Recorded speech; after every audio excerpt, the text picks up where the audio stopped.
महोदय, मुझे social media handle पर एक बात बहुत अच्छी लगी। एक सज्जन ने इस बात को कहा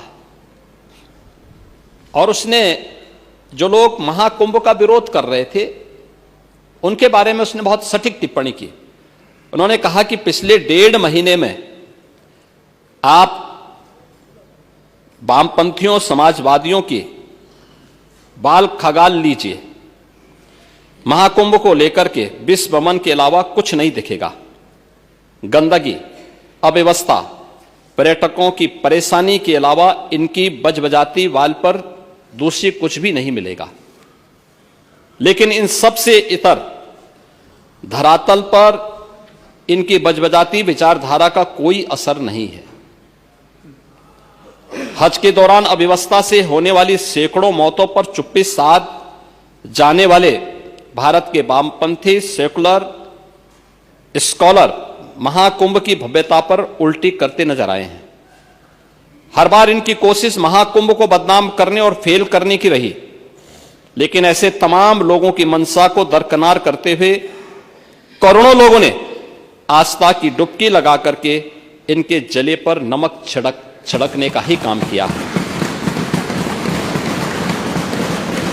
उन्होंने आगे लिखा है कि महाकुंभ के दौरान दुखद हादसा हुआ, इसके बाद भी आस्था और विश्वास तमाम परेशानियों पर भारी पड़ी। तीर्थयात्री समस्त परेशानियों और मुश्किलों का पहाड़ चढ़कर भी प्रयागराज महाकुंभ पहुंचे, वहां से स्नान कर खुशी खुशी वापस लौटे। रिश्तों के जटिल समीकरण का परिभाषा गढ़ता महाकुंभ अब समारोह की ओर है, लेकिन यहां से निकला संदेश हर सनातन के मन में अमिट छाप छोड़ गया है, जो वर्षों तक लोगों की बदकही और कहानियों में जीवंत रहेगा। हर तरफ अपनी मां और बुजुर्गों को महाकुंभ में अनाथ छोड़ देने वाले बेटे रहे हों, तो दूसरी तरफ अपनी सास को पीठ पर उठाकर कुंभ स्नान कराने वाली बहू भी रही है। लेकिन सनातन विरोधियों को नजर केवल गंदगी पर पड़ी। मैं अध्यक्ष महोदय वह चित्र लेके आया हूं। ये देखिए, एक बहू है, अपने सास को पीठ पर लाद करके जा रही है महाकुंभ स्नान करने के लिए।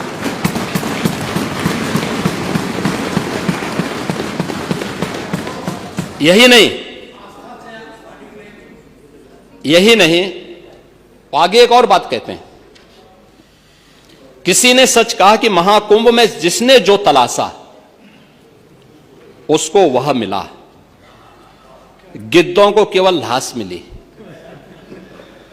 सूअरों को गंदगी मिली, संवेदनशील लोगों को रिश्तों की खूबसूरत तस्वीर मिली, आस्थावानों को पुण्य मिला, सज्जनों को सज्जनता मिली, गरीबों को रोजगार मिला, अमीरों को धंधा मिला, श्रद्धालुओं को साफ सुथरी व्यवस्था मिली, पर्यटकों को अव्यवस्था मिली, सद्भावना वाले लोगों को जाति रहित व्यवस्था मिली, भक्तों को भगवान मिले। मतलब सबने अपने स्वभाव और चरित्र के अनुसार चीजों को देखा है। एक ही घाट पर सभी जातीय वर्ग के तीर्थयात्री स्नानार्थी बिना किसी भेदभाव के नहाते रहे। सनातन की सुंदरता आखिर समाजवादी और वामपंथियों को कैसे नजर आएगी? लेकिन इनके द्वारा लगातार किए जाने वाले प्रश्न इनकी नियत को ही संदेह के दायरे में खड़ी करती है। महोदय, ये टिप्पणी अचानक नहीं है। ये टिप्पणी भारत की टिप्पणी है, भारत की भावनाओं की टिप्पणी है। और जो स्वयं कुछ कर नहीं सकते थे, जिन लोगों ने अपने समय में इस पूरे आयोजन को अव्यवस्था और भ्रष्टाचार का शिकार बनाया था, आज वे महाकुंभ पर इस प्रकार की टिप्पणी करके भारत की भावनाओं के साथ ही खिलवाड़ करने का काम कर रहे हैं। और मैं तो केवल इस बारे में एक बात कहना चाहूंगा कि महाकुंभ ने पूरी दुनिया को, भारत की सनातन एकता का संदेश देकर के एक भारत श्रेष्ठ भारत के प्रधानमंत्री मोदी जी के विजन को ही चरितार्थ करके दिखा दिया है कि विश्वास है तो पूरा भारत अपना सहयोग देने के लिए उतनी ही तत्परता के साथ खड़ा है जो महाकुंभ में दर्शन होता हुआ दिखाई दे रहा है।